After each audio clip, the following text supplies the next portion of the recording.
وڵای زان و خۆشەویستانمان ئەمڕۆ 12 ساڵ تێپەڕ دەبێت بەسەر کۆچی دوایی زانای پایەبەرز و گەورە و ڕابەری پێشووی کۆمەڵی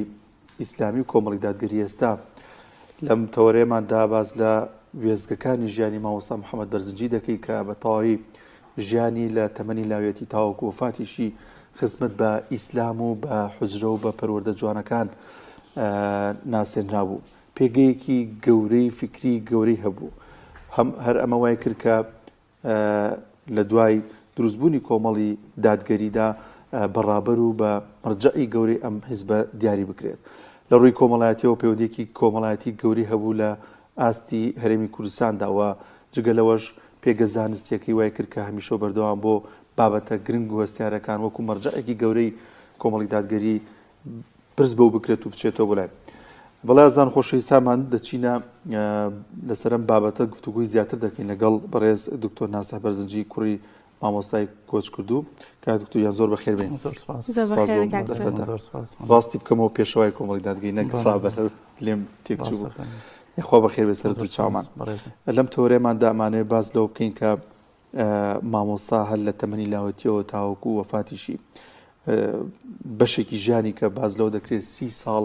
لە حوجرە و لە خزمەتی فەقیەکان و ئەو مامۆستا گەورانی کە ئێستادا هەبووە. باز لە ژیانی مام بۆ بکەوە کاکتۆریان. بەنای خۆی گەورە و میهرەبان، سڵاو بۆ بینەرانی کەناڵی پەیام، سپاس بۆ ئێوەش بۆ ئەم دەرفەتە و بۆ ئەم بابەتە گرنگە کە قسەکردنە لەسەر مێژووی زانایەکی گەورە لە هەرێمی کوردستان. هەڵبەت مامۆستا شێخ محەممەد بەرزنجی لە ساڵی 1945 لەدایک بووە. هەر لە تەمەنی 7 ساڵیەوە دەستی داوەتە بەر خوێندنی حوجرە. واتە کاتێکە هێشتا تازە مناڵێکی تازە پێگەیشتووە بێ لەگەڵ ئەوەی کە بارودۆخی ئەو کاتە لەگەڵ خوێندنانە بووە، بە تایبەت خێزانێکی کە خێزانێکی هەژار بوون، بەڵام ئەم بە فشارێکی خۆی و بە سووربوون و جەختبوونی خۆی دەستیاوەتە بەر خوێندن لە سەرەتا لە گوندی وولەژێر لە کوردستانی ڕۆژهەڵات لە خزمەت مامۆستا مەلا عارفی وولەژێرە دەسەکا بە خوێندنی قورئانی پیرۆز. هەلیەوە دەست پێ کات سەرەتای خوێندنی بە قورئانی پیرۆز و کتێبە سەرەتاییەکانی بواری شەرع. خاطر زۆر شوێن لە کوردستانی ڕۆژهەڵات لە کوردستانی خۆمان کوردستانی باشوور ئەگەڕێ بۆ فێربوونی زانست و کۆکردنەوەی زانیاری. زۆر جا بیستومانە کە بە پێ هەر لە کوردستانی ڕۆژهەڵاتەوە هاتووەتە گوندەکانی ناوچەی شارە زور و هەڵەبجە ئەوانە بۆ ئەو مزگەوتانەی کە لەوێ مامۆستایەکی باشی لێ بووە.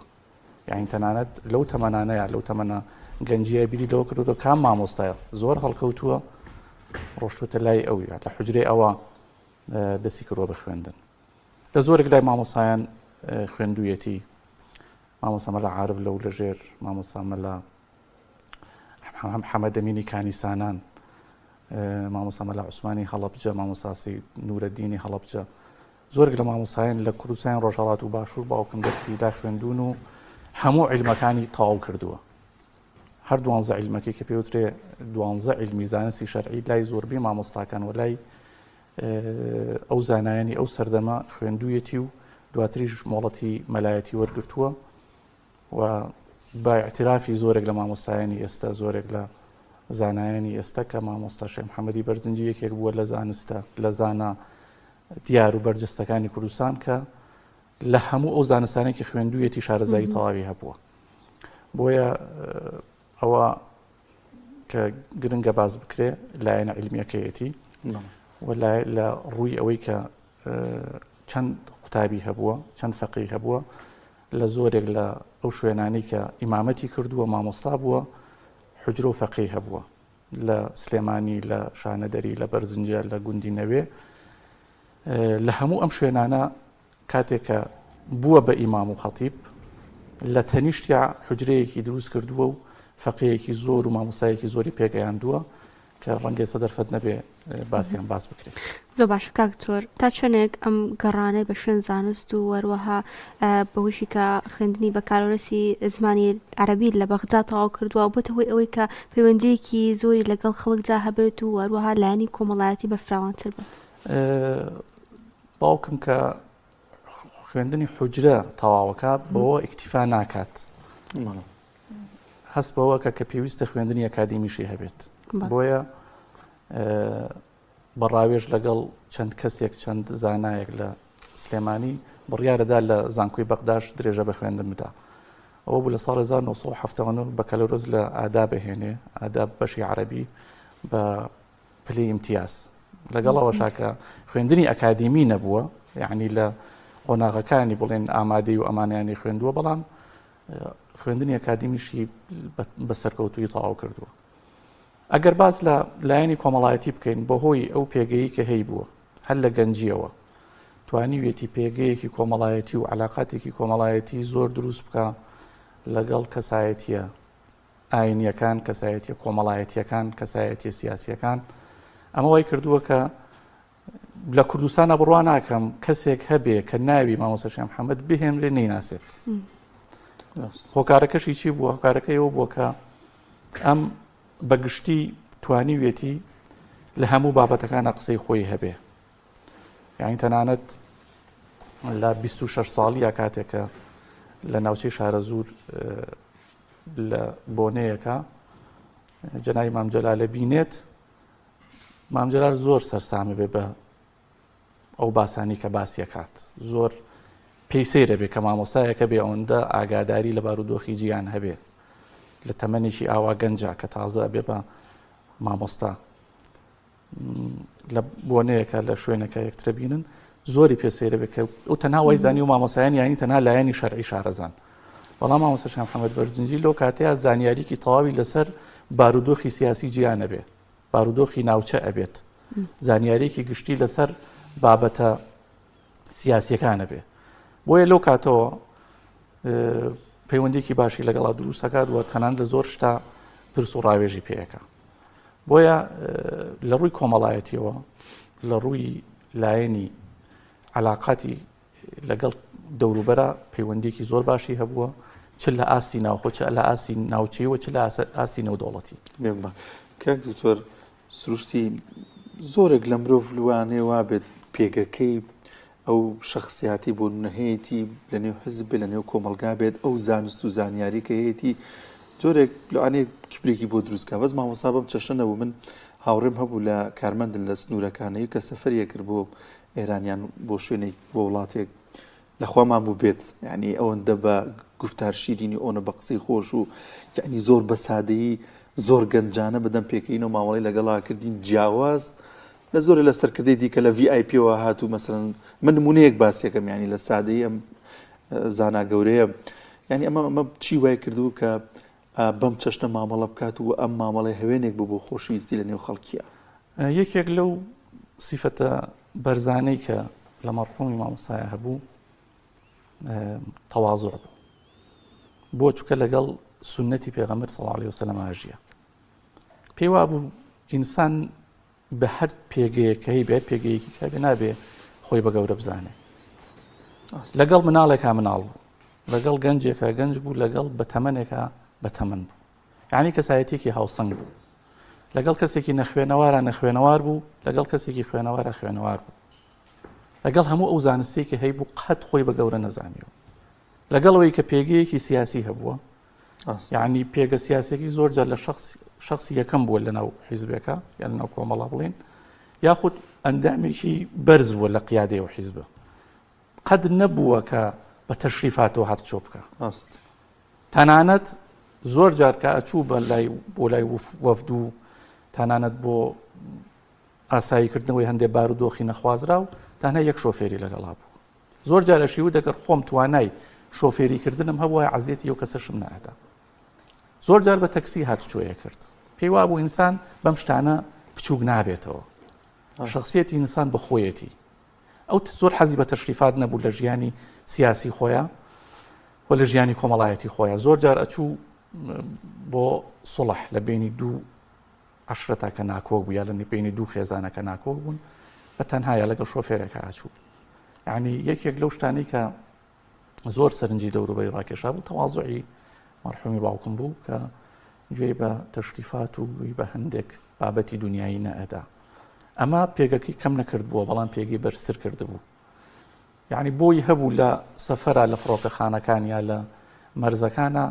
لە شوێنی VIP ئەوانەوە بڕوا، بەڵام یوت من لە مژ وەکو ئەو خەڵکە فەرقم چیە لەگەڵ ئەو خەڵکەیە. وە بابەتی خۆ بە کەمزانین و تەواضع یەکێک بوو لەو سیفەتە گەورانەی کە لە جەنابی مامۆسایە. کاکتۆمەش دەرسێکە، ینی بۆ هەموو کەسێک بەم چەشنە بێت تاوەفاتیشەکە ئاوا خەڵکی خۆشیوێت و ئەوە لە کاتی کۆچکردنی شا بەم شێوازە پێشوازی لە تەرمی پیرۆزی مامۆستا دەکەن. ڕاستە فەرمی ئەوەی تر بڵێن زۆر کەس ناتوانێت ئەوە بکات، یعنی زۆر کەس بەتایبەتەوەی کە لە پێگەی سیاسیا بێ بەهۆی هەندێک بارودۆخەوە ڕەنگە نەتوانێت ئەو بابەتی تەواضع ئەو بابەتی بێتەشریفاتیە لە خۆیان دروست بکە، بەڵام باوکم من لە سیفەتی ئەوە بوو چونکە بەڕاستی پێگەی بوو، یعنی لە ئەوە نەبوو لە پڕ بێتە سەر ئەو شوێن بێتە ئەو پێگەیە، دروست خۆی دروست کرده بوو حل لە مناڵیەوە کە لە حجرە و لە ناوچە جیاوازەکانە ژیانی سەختی دی بوو، پێی وا بوو کە ئینسان بەم جۆرە لە ژیانکردن بەم جۆرە لە تەشریفات گەورە نابێت، یعنی وەکو ئەوی بڵێ زۆر بڕوای بوو شێوە تەواضعی هەبوو کە لە ژیانی خۆیان هەیە. باشە کاک زۆر باسێک لە ڕۆڵی مامۆستا بکەین لە بابەتی سیاسی هەر لە دروستبوونی ڕابوونی ئیسلامیەوە هەتاوەکو کۆمەڵی دادگەری ڕۆڵێکی باڵای هەبووە، باسێکمان لە ژیانی و وەرا قۆناغەکانی مامۆستا بۆ بکەین لە بابەتی سیاسیدا. بێگومان بەشێک لە ژیانی جەنابی مامۆستا شێخ محەممەد مێژووە سیاسیەکەیەتی کە بەهۆیەوە زۆر ناخۆشی و تەنگ و چەڵەمە و ناڕەحەتی بینیوە. ئەلبەتە کاتێکە لە مجەمەعی شانەدەری ئیمام و خەتیبە بێ مێژووی سیاسی جەنابی مامۆستا گەڕێتەوە بۆ کاتەکە وتارەکانی کە تا ئێستەش ماوە شایەتی دەری ئەوەیە کە بە هەموو شێوەیەک دژی زوڵم و زۆری حکوومەتی بەعسی ئەو کاتە بووە و وتاری ئاگرینی دژی ئەوانداوە و زۆر جار لەسەر ئەوەش دەستگیر کراوە، چەند جارێک دەستگیر کراوە، چەند جارێک دوور خراوەتەوە بۆ شارەکانی ناوەڕاست و خواروی عێراق. ژیانی سیاسی لەو کاتەوە دەست پێیەکە کاتێک هەست بەوەیەکە کە لە کوردستانە پێویستە جەمعێک حیزبێک هەبێت بۆ کۆکردنەوەی ئەو خەڵکە ئیسلامی کە دژی ستەمن، دژی زوڵم و زۆرداری حکوومەتن.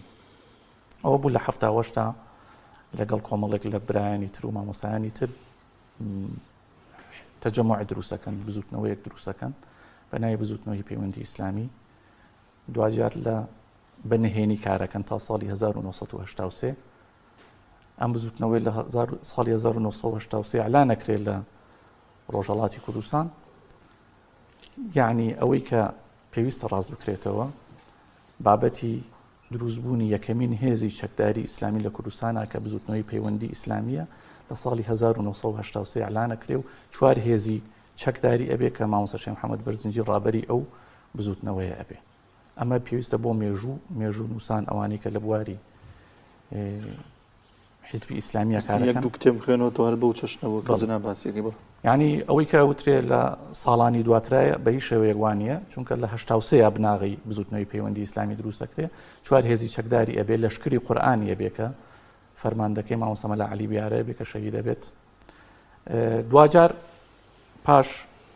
کۆچی مامۆسایانی هەڵە بەس ضرورەتی ئەو کاتە وای کردو کە هێزی چەکدارە بێت، دڵنیایی زوڵم و ستەمی دڵنیایی باسم کرد ضرورەتی ئەو کاتە کە پێویست بوو لە پەنا حیزبە کوردیەکانی ترا کە هەبوون ئاستە حیزبێکی ئیسلامیش هەبێت دیفاع لە مەزلومیەتی ئەم میلەتە بکات و بە پاشخانێکی ئیسلامیەوە کار بکەن. بۆیە 83 بزوتنەوەی پەیوەندی ئیسلامی دروستەکرێت، دوای هاتنی مامۆسایانی هەڵەبجە کۆنگرەیەک دەبەسێ ناوی بزوتنەوەی پەیوەندی ئیسلامیە گۆڕێ بە بزوتنەوەی ئیسلامی و پێش ئەوەی کە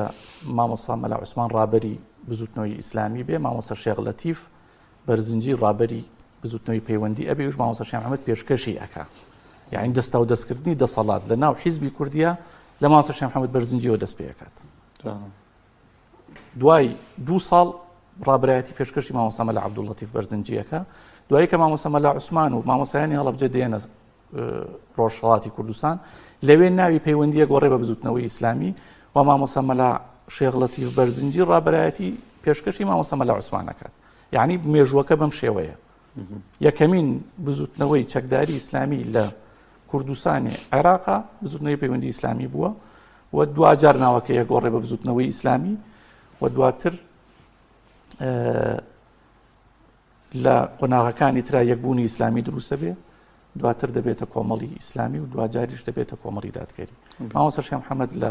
هەموو کۆنگرەکانی بزوتنەوەی ئیسلامیە بە ئەندامی سەرکردایەتی دواتر بە ئەندامی مەکتەبی سیاسی و تەبێژی بزوتنەوەی ئیسلامی هەڵەبژێرێ و دوجار تا کۆچی دوایی پێشەوەی کۆمەڵی ئیسلامیە. زین وا دەرەکەوێت لە کارکردنی لە کایە سیاسەکەدا بە دوای پلە و پۆست و مەنسەبەوە نەبووە ئەو هەدەفەی ئەو پەیامی کە پێی بە ویستێتی بگات ویستێتی و ئاماجی کە هەیەی گرنگ نەبووە مامۆستا مەلا عوسمانە مامۆسایەکی دیکە کەسێکی دیکەی ڕابەرە بێ گرنگەوەیە کە ئەو نەهجەی ئەو منهجی کە پێیان جێبەجێ بێت هەر لە دەستا و دەستکردنی ڕابەرایەتی لە دوای هاتنی مامۆستا کە خۆی دامەزرێنەری بزوتنەوەکە بووە ئەوەی لا گرنگ نەبووە کە کێ سەرۆکە کێ ڕابەرە گرنگەوە بووە قەزیەکە بەرەو پێش بڕوە یعنی قەزیەکەی بەلاوە گرنگتر بووە لە پۆست و مەقام و پێگەکەی خۆی زۆر جار وتوێتی من جوندیەک بم پێشمەرگەیەک بم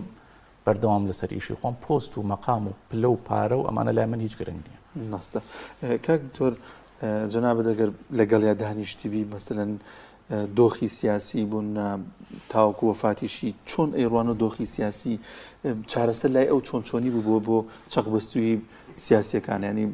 ڕای جەنابەت ئەگەر ئێستا بمایە چۆن بیریە کرد لەو شتە سیاسیانی کە ئێستا خۆی یەکێک لەو سیفەتە بەرزانی کە هەی بوو لە بابەتی سیاسیە دوو سیفەتی زۆر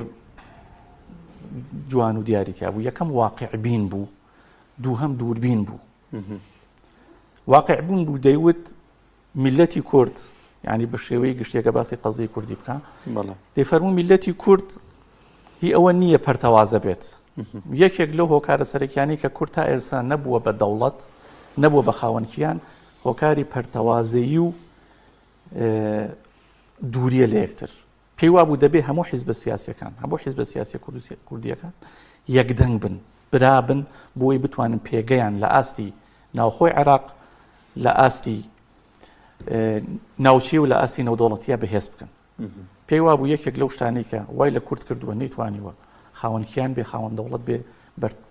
پەرتەوازەیی دووبەرەکی براکوژی و نەبوونی هاوکاری و هەماهەنگیە لە ناو یەکترا ئەمە یەکێک لەو بابەتانە بوو کە پێی وابوو پێویستە کورد جەختی لێ بکاتەوە کە بەداخۆ تا ئێسش ئەومان هەر نییە تا ئێسش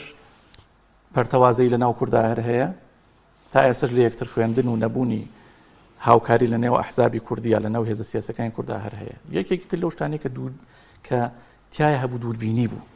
پێی وابوو ئێمە بەڵێ مێژومان گرنگە ئێستامان گرنگە بەڵە داهاتووشمان گرنگە داهاتوومان بەچی بنیادەنرێ بەوەی کە سیاسەتێکی واقع بینانە سیاسەتێکی ژیرانە پەیڕۆ بکەین دووربین لە نیفاق دووربین لە پەرتەوازەیی دووربین لەوەی کە یەکترمان قبوڵ نەبێ بۆیە هەموو جارێ لە دانیشتنەکانیان لەگەڵ ئەحزابە لەگەڵ لە ناوخۆی حیزبە قەناعەتی بۆ پێویستە هاوکار بن پێویستە پێکەوە تەبابن تەنانەت یەکێک لەو شتانی کە نازراوی ئاشتی پێبەخشرا بووە نازناوی پیاوی ئاشتی کوردستان قەت حەزی لە شەڕ نەبوو بەردەوام لەگەڵ سڵح و پێکەوە بوون و ئاشتیا بوو زۆر جار کەوتوتە بارودۆخی زۆر مەترسیدارەوە بەڵام تەنها بەوەی کە سڵحێک بکە دوو بەرەی ناکۆک پێکەوە سڵح بکات پێکەوە ئاش بکاتەوە بۆیە قەناعەتی وابوو کە بە هیچ شێوەیەک کورد بەم شێوازە لە سیاستکردن بەم شێوازە لە پەرتەوازی ناگا بە هیچ و پێویستە بەردەوام پێکەوە هاوکار و تەبابن. باشە کاک دکتۆر مامۆستا چه ڕۆڵ کاریگەریکی لەسەر ئێوە هەبووە چی یادگاریەکە لەگە مامۆستا هەتا ئێستش لەبیردا ماوەتەوە؟ وڵی بێگومان یادگاریەکان زۆرن ڕۆڵ و کاریگەری جەناوی باوکشم لەسەر ئێمە زۆرە یەکێک لەو شتانەی کە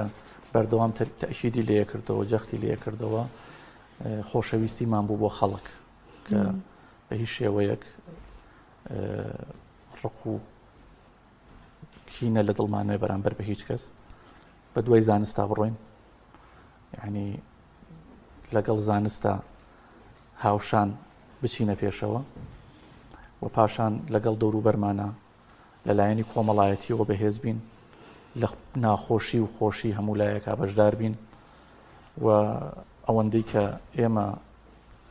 ئەو ئامۆژگاریانی کە لەومان وەرگرتەوە دەرسانی کە لێمان وەرگرتووە غێری شتی باشەی شتی تریتیانە بەردەوام جەختی لەوە کردەوە کە یەکترتان خۆش بوێ تەباو هاوکار بن لەگەڵ دۆستا لەگەڵ خزمان لەگەڵ کە سوکارە لەگەڵ هاوڕێ و ئەوانەی کە یەک ئامانجتانەیە یەک قەزیەتان هەیە و هەموو هەڵسان و دانیشتن و هەموو هەڵسوکەوتێکی بۆ ئێمە دەرس و ئامۆژگاری بووە و کۆچیشی بەڕاستی کەلێنێکی زۆری دروست کردووە و تەسەور ناکەم بە هیچ شێوەیەک پڕ بکرێتەوە و بەردەوام لە یادمانایە و بەردەوام لە بیرمان ناچێت یادگاری زۆرمان لەگەڵی هەیە بە بۆنی ئەوەی کە زۆر جار سەفەرمان کردووە لەگەڵی لە کاتی ئاسایە لە کاتی نەخۆشیە یعنی یەکێک لەو شتانی کە زۆر بەلامەوە گرنگە باسی بکەم ئەوەیە کە ئەیوت چاوە نوقێنم لە دنیای ڕقم لە کەس نییە مانای وایە ئەم پیاوێ بووە کە خۆشەویستی لە دڵیا بووە بەردەوام زەردەخەنە لە سەردەمی بووە بەردەوام حەزی کردووە کە بەرامبەرەکەی لە خۆی زیاتر بەرەو پێش بچێ هەموو ژیانی تقریبان ئەوەی کە نزیک بووە لەوەی کە ئەی ناسێ ئەوەی کە هەڵسوکەوتی لەگەڵ کردووەی کە هاتووی لەگەڵ کردووە پند و ئامۆژگاری بۆ بووی بۆ بەڕاستی کۆچی دوایەکەشی زۆر لە ناوەختا بوو چۆنی بوو کارتۆ بۆمان باسکی وفاتی وەڵی بەیانیان و حاڵی تێکچوو تقریبان نەخۆش بوو نەخۆش بوو بڵێ تاوان نەخۆشی شەکری لەگەڵ بوو بەیانێکە حاڵی تێکچوو ڕۆژی جومعە بوو ئیتر هاتین بردمان بۆ خەستخانە بۆڵە من نەخۆشخانەی فریاکەوتن بەشی بوژانەوەی دڵ ئیتر لەوێ کە هینیان بۆ کرد فەحس و ئەوانیان بۆ کروتیانە بێ ئەمەلیات بکرێ بە زووترین کات چونکە حاڵەتێکی بۆ دروست بووە لە دڵیا ئیتر سوبحان الله ئەمەلیاتێکی بۆ کرا نەشتەرگەرێکی بۆ کرا بەداخەوە نەیتوانی لە نەشتەریەتەکە دەربچێت لە ماوەی 2 سەعاتە کۆچی دوایی کرد ڕەبی جێگەی بەهەش بێ ئینشاءالله کاک دکتۆر لە تەعاملکردنی لەگەڵ جەنابەت و لەگەڵ خوشک و براکانە لەگەڵ خێزان چۆنی بوو با بڵێن لە سفری معنەوی خێزان چۆن تەعاملیە کرد لە نێوان کوچان و کوڕەکانیدا باوکم زۆر حەزی بە کۆکردنەوەی خێزان بوو باشە یعنی ئەگەر ڕۆژانە خۆتە زانی خێزان کاتێک کە بڵاوە بێتەوە کچ زەواجەکە کوڕش نەهێنێ حەزیە کرد بەردەوام پێکەوە بین بەردەوام لەسەر یەک سفرە دەکۆبینەوە ئامۆژگاریەکردین قسەی خۆشی بۆ کردین اینجا نەک لەگەڵ کچ و کوڕی خۆی لەگەڵ نەوەکانی زۆر یەکە مناڵێکی بچووکە یاری ئەکرد لە ناو ئەی دوان قسەی خۆشی لەگەڵە کرد ینی بەردەوام حەزی بە کۆکردنەوەی خێزان بوو بڵێن بە خودی خانەوادە پاشان خێزانە گەورەکە خزمەکان زۆر حەزی بە کۆکردنەوە بوو یعنی حەزی بەوە بوو کە بەردەوام ئەم خێزانە بە یەکۆ بێتەوە پێکەوە لەسەر سفرەیەک قسە بکەینەوە جەژنان هیچ جەژنان هەمووی پێکەوە بوو یعنی جەژنەکان هەفتەکانیش هەموو هەفتەیەک هەر لە خزمەتیا بووین جگە لەوەی کە لە حاڵەتی ترا بەڵامی تر وەکوی بڵی کە هەموو کوڕ و کچ پێکەوە بێت هەمومان هەفتانە کۆ بینەوە ئامۆژگاری و قسەی جوان حتا دەرسی دانابوو دەرسی بۆ مناڵەکان بۆ دەرسی قورئان دەرسی پێوتن دەرسی ئەحمەدی پێوتن بابەتی شەرعی حەدیث هەفتانە کە ئەچوین شەوان کۆ بڵێ ماشەڵڵا کتێبی بۆ خوێندنەوە نەسیحەتیەکردن سوالی لێکردن یعنی حاڵەوەی مناڵیش بێتاقەت نەبێعەتەن مناڵ خۆ زۆر ناکرێ زۆر زەختی لێ بکەی بۆ بابەتی دەرس و خوێندن و ئەوانە سوالی تری لێکردن یاری لەگەڵەکردن یان بە شێوەیەکی گشتی زۆر تەعاملی خۆش بوو لەگەڵ خێزانە یعنی بەڕاستی ئێستا مناڵە بچووکەکان کە تازە ئەو کاتە تەمەنیان ئەگەشت بووی کە مەسەڵەن باوکم بناسن ئێستا شەر کە یادگاریان لەگەڵی هەیە و هەموو جارێک سەردانیەکەن لە گۆڕستان و یادگارەکانی ئەگەڕنەوە زۆر سپاس دەکەین بەڕێز کاک دکتۆر ناسا بەرزنجی ینی شەرەفێکی گەورە بوو ئێمە من ڕۆ باز لە پێشەوا و زانایەکی گەورەی وەکو مامۆستا محەممەد بەرزنجی باوکی بەڕێزتان بکەین خۆی گەورە دەرەجەی عالی و کاجێگەی بەهێشت بێ ئینشاءالله ئینشاءالله زۆر